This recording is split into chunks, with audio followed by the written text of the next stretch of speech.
This video is brought to you by Grainger Warranty, your #1 online source for factory-backed extended warranties in the country. We've been efficiency testing pickup trucks in the real world for over 12 years.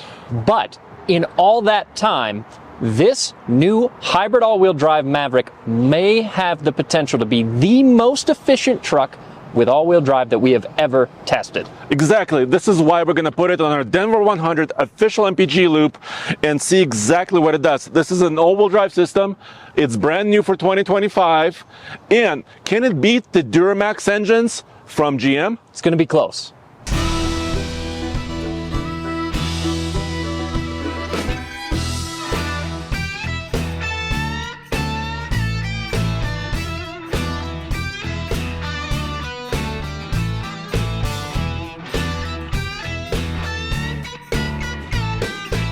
And because it's a hybrid, actually all hybrids have this feature where you have to push this little electric button in order to pop the fuel door.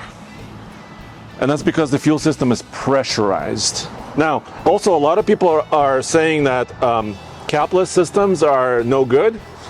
Well, that's why we bought this truck, right? For the long haul, so we could see how this works. Yeah, I've definitely had a couple frustrating moments with some capless systems. No, but it's supposed to be easy. It says easy on it. It does say easy on it, but Yes. it's not always.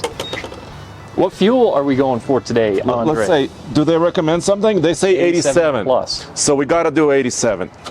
See how easy that was? I don't have to, mess with any caps. That part is easy. Whoa. All right, we're going to wait 30 seconds and top off. That's how we do this, right? That's how we do it.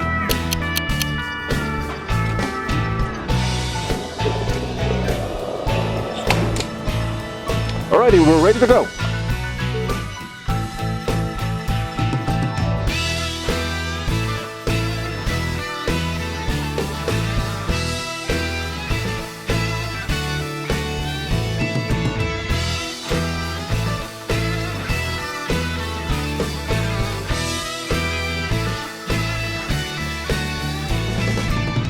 So the trip meter is reset. Yep. I have my Eco Coach on, and we're also in Eco mode. Yeah, so this should be as efficient as this truck can possibly be. And I want to elaborate a little bit on the premise of this video. So, Yes. Like we said, we've tested a lot of trucks, several of them very efficient.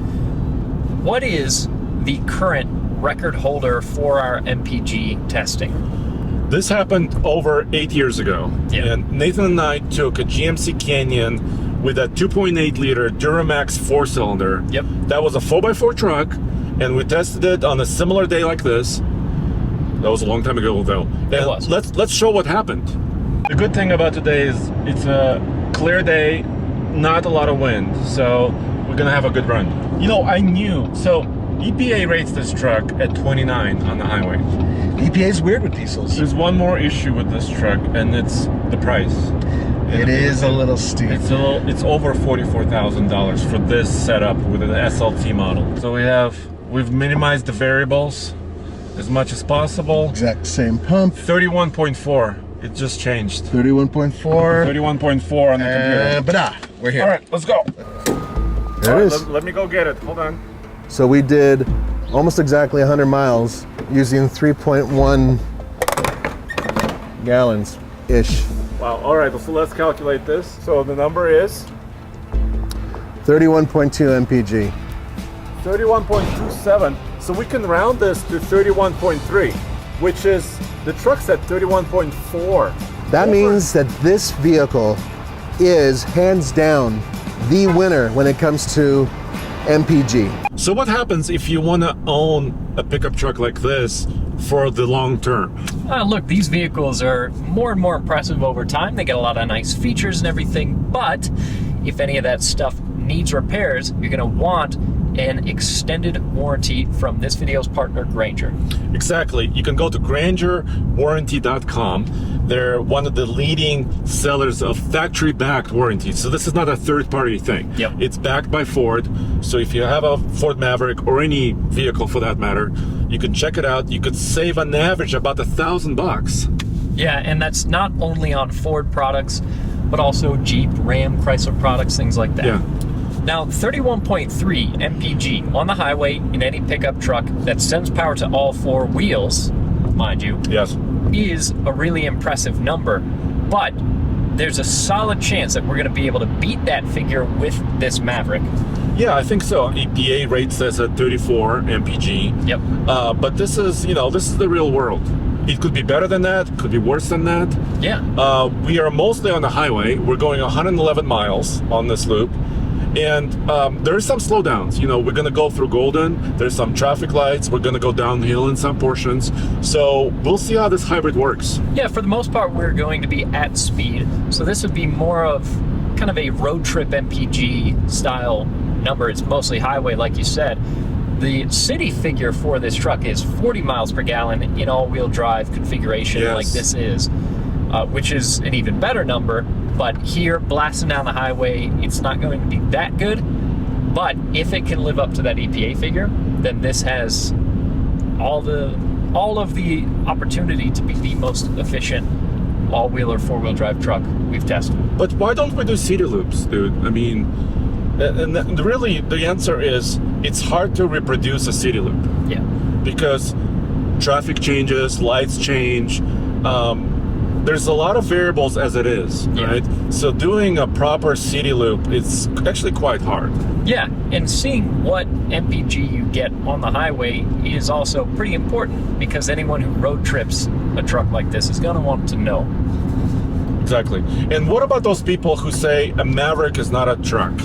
What about those folks? Well, these days this Maverick has a max tow package that lets us tow 4,000 pounds, which for a truck of this size is not too bad, especially considering that it's also a hybrid, it's also all-wheel drive, so you can use it in a lot of different weather conditions. We're here in Colorado, so that all-wheel drive traction is going to be really nice for us throughout the year here up in the mountains. The fact that we can tow 4,000 Yeah. pounds is also great, and we've got a bunch of payload. Up to 1,400 pounds of payload, although this payload rating is like 1,350-ish. Yeah. But still, many mid-sized pickups, frame-based trucks, or even half-ton trucks have payloads that are less than that. That being said, obviously it's not a very big truck, it doesn't have a very big bed. 4,000 pounds is not that much towing. Yeah. But for the size of it, it packs a pretty solid punch. Exactly, and yes, it is unibody. It does have a CVT, so in some people's view, it kind of takes it down a couple notches. But that's why we bought this as a TFL truck, long-termer. Yeah. So when we test pickup trucks, usually we have to look over the hood, to see the engine. Yeah, this one is pretty easy to get our eyes on. It's Yes. way down there. It's a 2.5 liter Atkinson cycle, which means it's kind of the most efficient gasoline-powered engine, right? Yep. And it's paired to a CVT and a hybrid system. Total system output for power is 191 horsepower, which is not a ton. But what it does really well is efficiency. Exactly, and you have some regen braking, and we will be doing some slowing down on this loop. So Yeah. I'm really curious, can it actually best its EPA rating, which is 34 mpg? We'll have to see.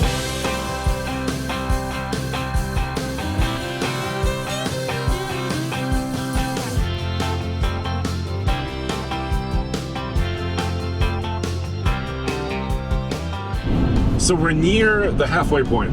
Yeah, we're about to cross the 50-mile mark Yes. on our trip.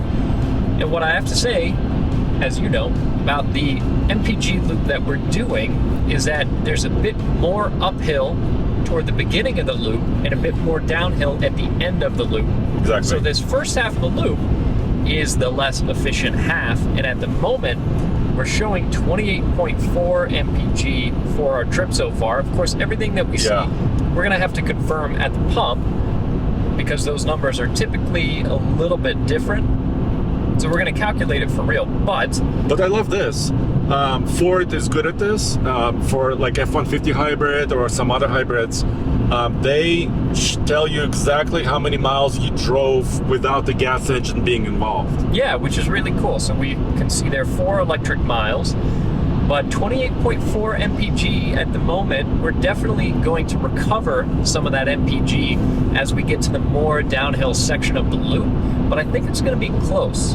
I'm Yeah. hoping if we can match the EPA figure, then this will be the most efficient truck that we've tested with four-wheel drive or all-wheel drive. Yeah, no questions asked. Yeah. But we're going to have to see if that actually happens.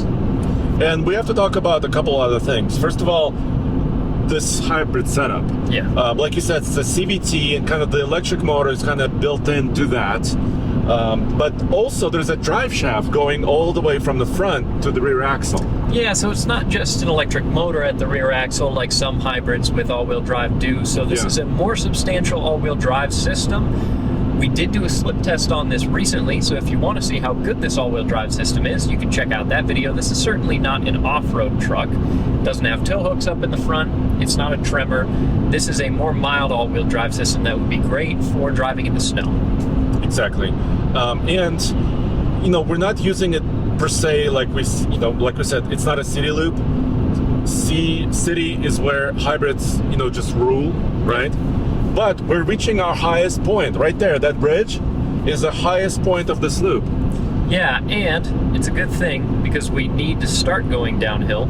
To gain some efficiencies. Even as we've been talking, we've lost a little bit of efficiency on our trip. 28.1. That's probably going to be the low point that we see as far as our efficiency on this trip. At this point now, as we start heading downhill, we should see that number improve, hopefully enough to give us a new record holder.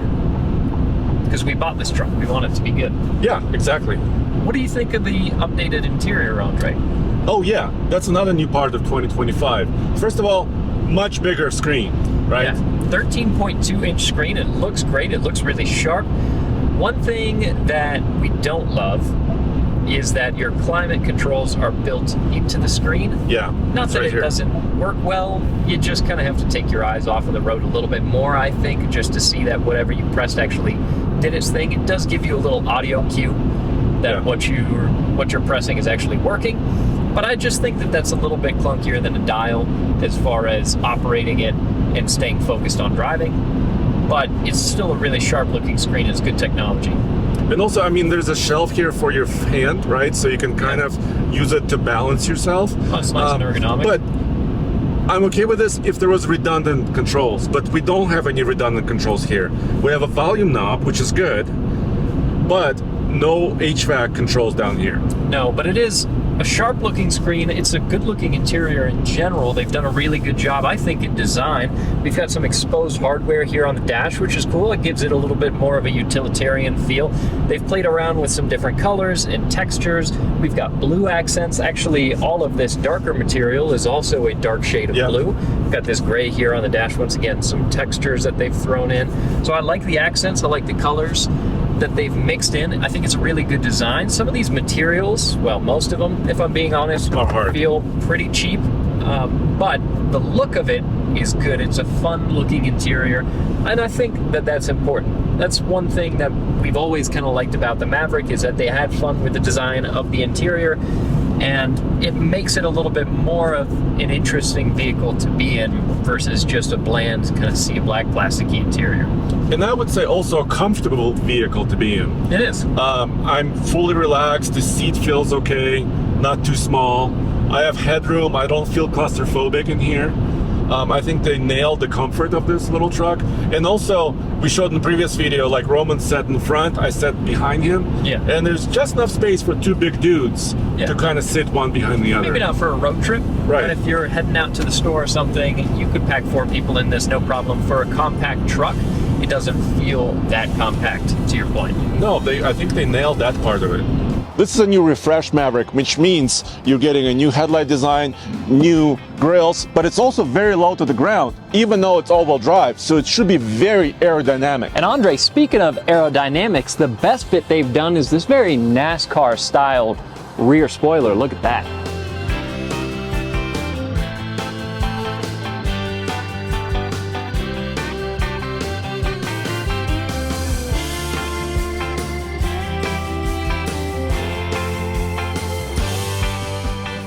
Now, we're approaching the end here of our MPG loop. The gas station is right down the road. We're within a mile. And the trip meter is saying 33.3. So we're so close to the EPA rating, but we'll have to check it at the pump. right? And I want to just point out this number, 20.3 electric miles out of what, about 107 we've driven so far. Which is a really good number. It's impressive. It's over what 15% or so we've driven on electricity alone, even on the highways. So that's quite impressive. And speaking of saving money, right? The Maverick used to be the cheapest, most affordable pickup of all time at about $20,000 3 years ago. Yes, starting MSP for a base model, and at that point, the hybrid was your entry model with Yes. front-wheel drive, granted. Yes, that was about 20K. Now it's 27,000 for front-wheel drive hybrid. So things have changed, but still 27 grand won't buy you many pickup trucks. No. Brand new. And this truck, this particular truck that we have, is not an insanely heavily optioned truck, but ours with all-wheel drive and with a few of the features that we've spec'd is about 36,000. Yeah, it's because Tommy and Roman wanted an XLT, and then they wanted heated seats and a nice steering wheel. So that came with a luxury package. I'm not mad about the heated seats. It's pretty cold today. Yeah, that's nice. And of course, I wanted the towing package, right? Yep. So Max it kind of adds up after a while. But for 36 for all-wheel drive and really great efficiency that we'll check right now, Yeah. I think it's still a pretty good deal. I think so too, but we got to see how good that efficiency actually is, because if this truck is basically at all off, if it's at all worse than what our trip odometer is telling us, our trip computer here is telling us, then this might not end up being as good as we've been hoping. So for it to be our overall winner in MPG for all-wheel drive or four-wheel drive trucks, we need to pretty much hit that number in the real world. We have to be over 32 at least. Yeah.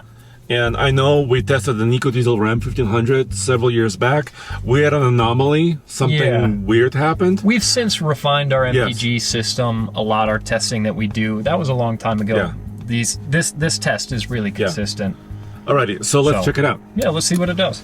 All right, let's verify the results. Yeah. By the way, how big is the tank in the Maverick? 13.8 gallons, so it's not a huge tank, especially for a truck, but with the kind of MPG that we're getting, 13.8 should take us a decent distance. Yeah, and we'll know exactly right now. Yeah, we could extrapolate, calculate how much range we would have on the highway.